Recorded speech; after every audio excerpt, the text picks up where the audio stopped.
Amados irmãos, nós iremos dar continuidade à mensagem Nossa Liberdade em Cristo, ok? Pregamos no último domingo.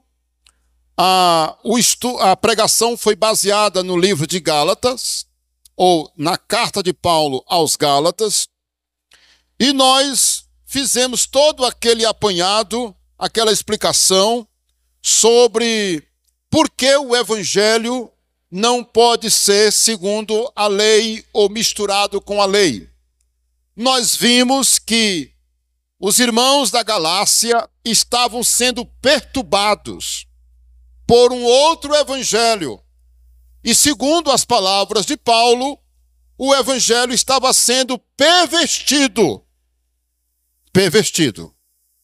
E ele disse que os irmãos estavam ouvindo um outro evangelho que ele não tinha pregado. Paulo faz uma explanação dizendo que, ainda que ele aparecesse pregando um evangelho diferente, que os irmãos não ouvissem ele. Olha que coisa profunda. E foi nesse ponto, bem aqui, que eu devia ter aproveitado mais para destacar a questão da tradição. Porque o que tem acontecido com aqueles que defendem a tradição? Que a gente pode mudar as coisas. Por exemplo, vocês sabem que não é todo mundo que celebra a ceia com pão e vinho. Você sabe que tem uma igreja que celebra com o quê? Somente a hóstia, somente com uma bolacha. Não entrega o pão e o vinho para todos. Então, a tradição se encarregou de mudar uma coisa básica, mexendo no evangelho, no ensinamento que Cristo deu, dizendo: tomai e comei, isto é o meu corpo. Depois ele disse: tomai e bebei, isto é o meu sangue. Por exemplo, né? E aí, pessoal, Paulo está dizendo que o evangelho não pode ser segundo a tradição, nem dele mesmo.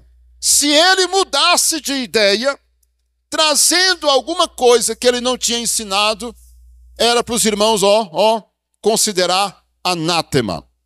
Ele também fala que se até mesmo um anjo viesse pregar o evangelho, um outro evangelho, que os irmãos também não ouvissem esse anjo. Sabe por quê? Porque muita gente alega, por exemplo, eu tive uma revelação. Olha, isso é muito comum. E nós, como igreja aqui, Igreja Batista, Povo de Deus, nós precisamos ser maduros, para que amanhã você não esteja defendendo aí uma heresia, só porque a pessoa alega ter tido uma revelação. Olha, me respeite. Olha, você tem que considerar o que eu estou falando, porque aqui foi uma revelação. Olha, meus irmãos, nós, na verdade, nós não somos contra alguém ter uma experiência poderosa com Deus. Nós não somos contra. Inclusive, nós cremos nessas coisas. Nós cremos que é possível um anjo falar conosco, porque o ministério dos anjos, eles não foi encerrado. Você vê a questão dos anjos no Novo Testamento direto. É anjo libertando da prisão os apóstolos, correto? É anjo aparecendo e falando com as pessoas. Não é isso que a gente encontra na Bíblia? Não é isso? A gente encontra o anjo falando com os apóstolos. Entende? Então, os anjos, eles continuam na evidência do seu ministério ou na missão que Deus deu a eles, que segundo Hebreus, é a favor dos santos, que no caso somos nós que vamos herdar a salvação. Ok? Então, a Bíblia deixa claro o ministério dos anjos. Mas olha, vamos ser maduros, para que a gente não fique dando crédito a qualquer coisa por aí. Nós precisamos ser uma igreja madura. Ok, pessoal? Então, domingo, nós vimos sobre isso. Quando eu inclusive quero recomendar que os irmãos analisem de novo a mensagem para entender.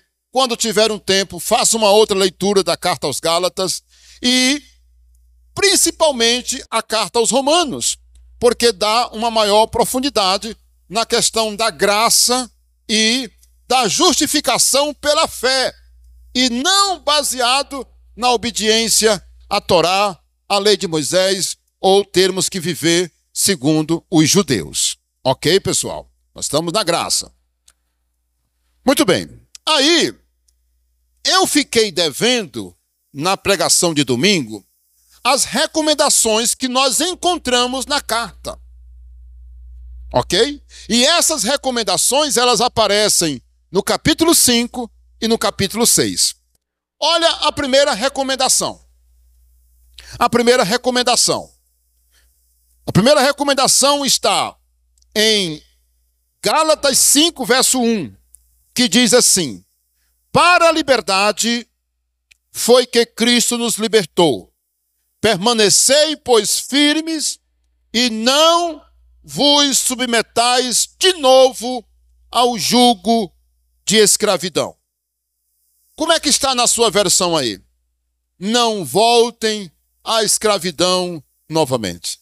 Irmãos, que escravidão é essa que Paulo está se referindo? A escravidão da lei, que é um dos pontos que nós abordamos na mensagem domingo passado. O tempo da lei é um tempo de escravidão. E por que é escravidão, maldição e infância? Porque nós vimos que o tempo da lei é um tempo de escravidão, porque representa a mulher Agar. Lembra de Agar? Que deu um filho a Abraão, mas ela era escrava? E Paulo fala que nós não somos filhos da escrava. Nós somos filhos de Sara, que é a mulher da promessa. A mulher da promessa. Está lá em Gálatas capítulo 4. É muito claro. E por que escravidão, maldição? Porque ninguém consegue obedecer à lei, irmãos. Maldito. A Bíblia chama de maldito aqueles que estão sob a lei. Sob quer dizer abaixo da lei. Nós vimos isso claramente na mensagem passada. É um tempo de maldição. Vocês lembram desse texto? Vocês lembram? Vocês estão lembrados? Deixa eu voltar aqui o que eu tenho escrito aqui, para que a gente veja. Olha aí, ó. Capítulo 3.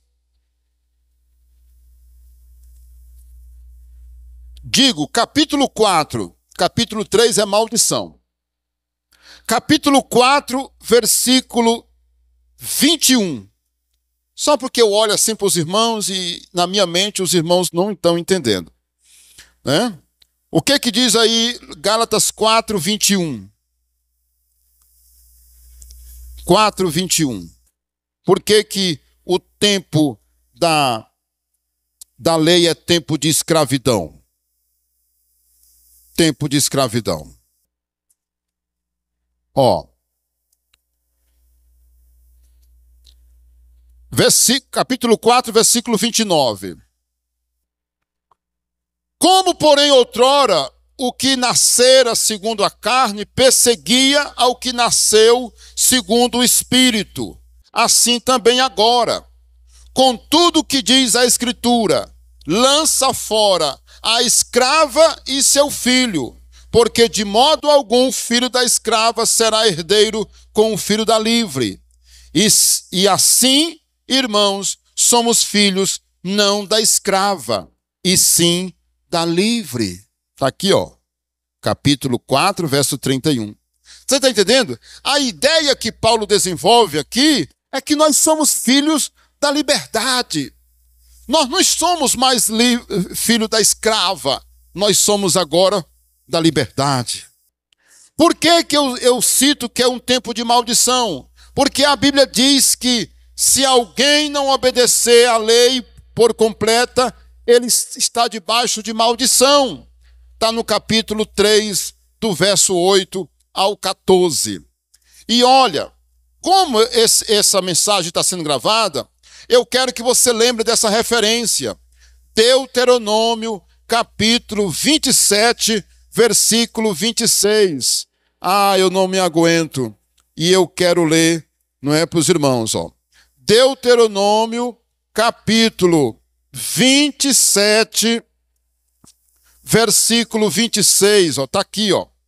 O que que diz? Maldito aquele que não confirmar as palavras desta lei, não as cumprindo. Não as cumprindo. Você está vendo? Aí eu lhe pergunto, alguém jamais conseguiu obedecer a lei? E aí eu quero lembrar vocês que no livro de Deuteronômio, capítulo 28, descreve as maldições. São mais de 70 maldições que são descritas no capítulo 28 de Deuteronômio. Você pode ler em casa guardando essa referência. Então, a primeira recomendação que Paulo faz na carta aqui, não voltem. Vocês ouviram bem? Não voltem. Quem pode dizer amém? Não vamos voltar, irmãos. Nós já somos libertos. Eu te pergunto, quem é que está livre, que quer voltar a ser escravo novamente? Olha aqui o dedo, ó. Eu não. Muito bem. Agora vamos prosseguir com outras recomendações, né? Porque senão a gente não sai daqui hoje também. Olha aí, a outra recomendação está no capítulo 5, versículo 16 e 17. Gálatas 5, versículo 16 e 17. Digo, porém, andai no Espírito, e jamais satisfareis os desejos da vossa carne. Porque a carne milita contra o Espírito, e o Espírito contra a carne, porque são opostos entre si, para que não façais o que porventura seja do vosso querer. Irmãos, qual é a recomendação aqui? Vamos andar no Espírito, irmãos, para a gente vencer a carne. Olha, isso aqui, ó, ei, isso aqui, ó. Isso aqui é carne. Isso aqui pede o pecado. Se a gente não andar no Espírito, nós vamos pecar. Esse é o segredo, irmãos. A gente tem que ter, olha, noção de que na carne a gente não consegue agradar a Deus. Por isso o cristão tem que ser zeloso com a vida espiritual dele, para que ele não ande na carne. Porque a carne milita contra o Espírito, e o Espírito contra a carne. Porque o Espírito não fica só na defensiva. O Espírito também, ele parte para cima. E o cristão, quando ele é fervoroso mesmo, ele esmaga a carne. Ele esmaga. Ele também faz a carne sofrer e diz assim, ó, coloca-te no teu lugar. Se coloque no lugar que você tem que estar. O cristão zeloso. Porque o pecado na vida do crente, irmãos, é um acidente. Não é uma coisa planejada. Quando o crente planeja o pecado, ele mostra que está andando na carne. E revela que ele está andando na carne. O pecado é um acidente, irmãos, na vida do cristão. Porque nós somos imperfeitos, mas nós estamos no Espírito. E quando Paulo fala isso aqui, ó, andai no Espírito, para que não faça o desejo da carne, os desejos malignos da carne. Ele diz, porque a carne milita. Sabe qual é a ideia aqui? É que vai vencer a quem você mais alimenta. Se você alimentar mais o seu espírito vai estar mais preparado. Lembro-me das palavras de Jesus lá em Mateus 26, 41. O que foi que ele disse em Mateus 26, 41? Vigiai e orai, para que não entreis em tentação. Porque o espírito, na verdade, está pronto, mas a carne é fraca. Está vendo? O segredo é a gente estar orando e vigiando, ou seja, alimentando mais o espírito do que a carne. Entenderam? Essa é a segunda recomendação. Agora vamos para a terceira, são 7. Eu quero destacar 7 recomendações. No caso, a terceira é: tratem os outros que caem em pecado com brandura, vigiando a si mesmo. Olha aí, ó. Tratem aqueles que caem em pecado com brandura, vigiando a si mesmo também. Veja aí, capítulo 6, versículo 1. Capítulo 6, versículo 1.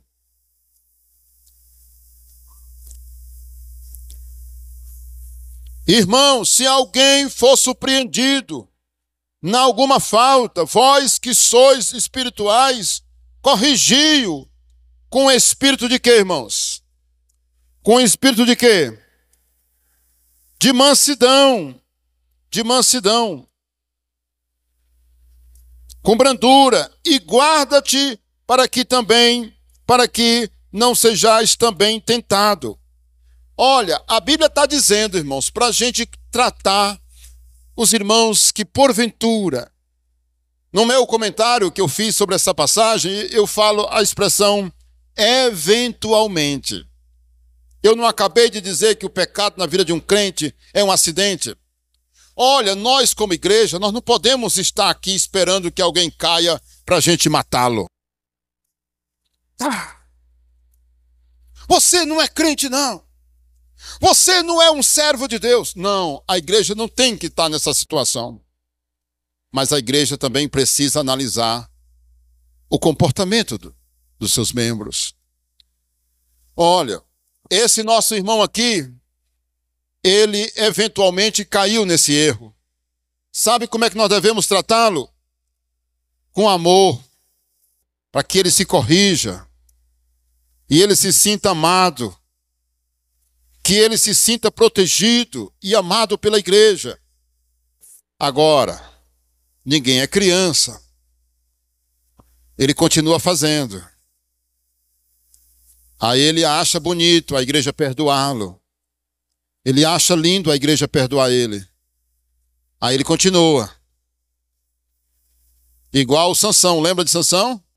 Que ficou brincando com a unção de Deus, com a unção do Espírito Santo. Um dia ele se deu mal. Um dia ele se deu mal. Morreu nas mãos dos filisteus. Então, olha o que acontece. Nós temos que ter sabedoria, irmãos. E aí, eu me lembro nessa recomendação de uma passagem bíblica que está em 1 Coríntios, capítulo 5, versículo 11. Se você puder abrir comigo, abra por gentileza. E olha, pessoal, compartilhe essa mensagem com alguém, tá? Dê uma olhada direitinho e compartilhe. Se você não é inscrito no canal, se inscreva, tá? Para nos ajudar. Nós estamos ouvindo tantos testemunhos de pessoas dizendo: pastor, estou crescendo muito espiritualmente, né? Até pessoas fora do Brasil já estão falando com a gente sobre as mensagens. 1 Coríntios 5, versículo 11. Olha o que está escrito. Mas agora eu vos escrevo que não vos associeis com alguém que, dizendo-se irmão, for impuro, ou avarento, ou idólatra, ou maldizente, ou beberrão, ou ladrão. Com esse tal nem ainda comais. Olha a recomendação de Paulo que ele faz aqui para a igreja de Corinto sobre aquele que diz que é cristão, mas está vivendo na bebida, na impureza, é avarento, é uma pessoa que é avarenta, é maldizente, é impuro, é idólatra, beberrão, ladrão. Com esse, Paulo disse, nem coma, nem pare para lanchar com ele na lanchonete.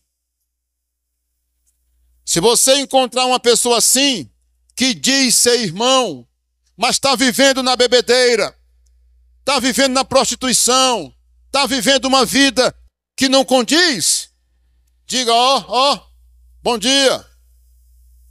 Espero que você se reconcilie, viu? Ei, eu quero que você se reconcilie.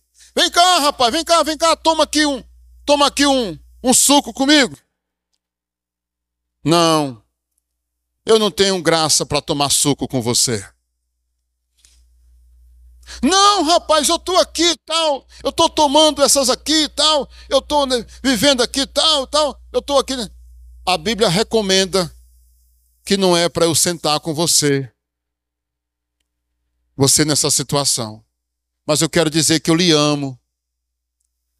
Eu estou desesperado, querendo que você volte para os caminhos do Senhor, para a gente voltar a ter comunhão na igreja. Eu quero lhe abraçar. Eu quero dizer que eu estou orando por você. Eu não vou desistir de você. Deixa essa vida, rapaz. Te arrepende, rapaz. Ah, meus irmãos, se a igreja fizesse assim. Muitas das vezes um irmão encontra um desviado que está vivendo, né? Olha, nunca exorta ele. Calado. Não diz nada. Sabe qual é o dever da igreja? Rapaz, quando é que tu vai deixar essa vida, rapaz? Ei, irmã. Ei, você aí. Quando é que você vai se reconciliar com Deus? Volta correndo. Volta.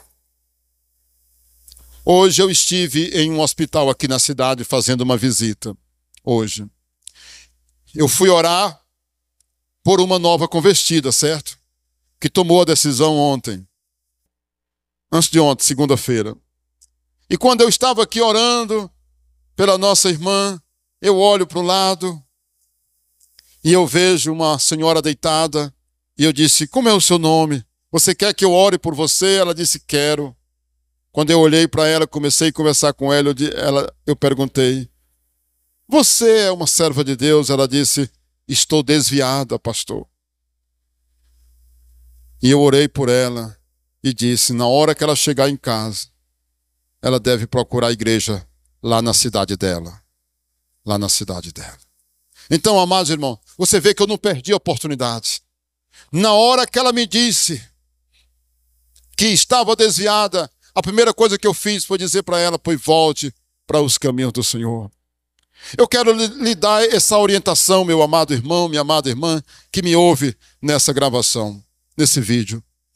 Estimule quem você conhece que está desviado a voltar para os caminhos do Senhor. Não ache normal e nem queira uma convivência como se vocês estivessem em comunhão na igreja. Porque a comunhão na igreja... Vocês já perceberam como a carta de Paulo termina? A carta aos Gálatas termina? Ele saúda aqueles que estão em conformidade. Eu acho isso tão tremendo, irmãos. Tem tanta gente que quer receber a graça e a paz do Senhor, mas não está vivendo na fé como deveria viver. Vamos avançar? Olha aí, Tem um outro texto também que deixa claro que é 1 João, capítulo 3. Você quer abrir comigo? 1 João, capítulo 3. 1 João, capítulo 3. Olha aí, versículos 6 e 8 e 9. Todo aquele que permanece nele não vive pecando. Todo aquele que vive pecando não o viu nem o conheceu. Você está vendo, irmãos? Olha, uma pessoa que diz que conhece a Deus, ele não pode viver pecando. Porque o verdadeiro cristão não pode viver pecando. Olha o versículo 9. Todo aquele que é nascido de Deus não vive na prática do pecado, pois o que permanece nele é a divina semente. Ora, esse não pode viver pecando, porque é nascido de Deus. Eu te pergunto, não está claro? Como essas lâmpadas, como a luz do sol? Quem é de Deus não pode viver na prática do pecado. Está muito claro, irmãos. Pronto? Essa é a terceira recomendação. vamos tratar com amor algum irmão que eventualmente cai no pecado. Eventualmente. E não aquele que está vivendo na prática, ok? Agora, a quarta recomendação. Está no capítulo 6, versículo 2 de Gálatas. Diz assim, ó: levai as cargas uns dos outros, e assim cumprireis a lei de Cristo. Sabe o que quer dizer isso, irmãos? É a gente ser solidário com as lutas dos outros. Não é verdade? Olha, nós somos contra o comunismo, não é, irmãos? Ei, você sabe a desgraça, o mal que o comunismo traz para o mundo, né, irmãos? Os países vivendo na pobreza, na miséria. Lembra disso? Porque as pessoas deixam de trabalhar, as pessoas ficam se encostando nos outros, né? Aquela historinha do professor que foi dar a nota para os alunos baseado na média da turma. Lembra? Que o professor fez o teste. Quando menos espera, as notas que eram altas, todas baixaram, porque ninguém se interessava mais por estudar. Lembra daquela ilustração? Irmãos, a igreja, ela não prega o comunismo, mas a igreja prega o amor fraternal, o amor de Cristo. Olha que diferença, irmãos. Nós somos, por exemplo, da decisão de que ninguém no nosso meio passará fome, necessidade. Por quê? Porque nós somos irmãos uns dos outros. Nós estamos prontos a ajudar quem não tem o café, quem não tem a roupa para vestir, quem não tem o calçado, nós estamos prontos a ajudar. Mas ao perceber que aquela pessoa está querendo se aproveitar da gente, o que a gente faz? Fecha-se as portas para ela. Porque ela acha que a igreja, muitas vezes, é uma porta para promover ou, vamos dizer assim, contribuir para o comodismo, para a preguiça, para a falta de trabalho dela, se ela encontra um meio de ganhar ajuda fácil. Ei, irmãos, todos merecem em algum momento na vida ser ajudados. Todos. E se preciso, nós devemos pedir, pedir. Eu sou a favor de que nós, no estado de necessidade, escuta isso aqui, a gente deve pedir às pessoas que podem nos ajudar. Precisou? Não tenha vergonha. Peça. Está precisando? Vamos ajudar. Mas a pessoa querer maré mansa para o lado dele. Olha, irmãos, quando alguém me ajuda, por exemplo, nós vamos fazer uma cesta aqui. Um exemplo. Nós vamos dar uma ajuda para uma pessoa. Quem foi que contribuiu para essa cesta? Para essa ajuda financeira que nós vamos dar para aquele amado irmão ou irmã que está precisando? Foi um trabalhador que passou o dia no sol. Foi aquela irmã que acordou de manhã muito cedo para trabalhar, que deu aquela ajuda. Foi aquele marido, aquele jovem que está trabalhando, lutando para sobreviver, para ganhar a vida, que deu aquela ajuda. Aí alguém quer dizer, eu não tenho nada, quem tem devia me dar. Eu não tenho nada, quem tem devia me... Não, irmãos, a igreja não prega o comunismo. A igreja prega o amor de Cristo, que é um amor inteligente. Amém, pessoal? Eu espero que tenha sido claro. Então a Bíblia ensina a levar as cargas uns dos outros. Olha aí a quinta. A quinta recomendação está no capítulo 6, versículo 6. Gálatas 6, 6. Mas aquele que está sendo instruído na palavra, faça para participante de todas as coisas boas aquele que o instrui. Não vos enganeis, de Deus não se zomba, pois aquilo que o homem semear, isso também ceifará. Porque o que semeia para a sua própria carne, da carne colherá corrupção. Mas aquele que semeia para o Espírito, do Espírito colherá vida eterna. Irmãos, o que Paulo está dizendo aqui?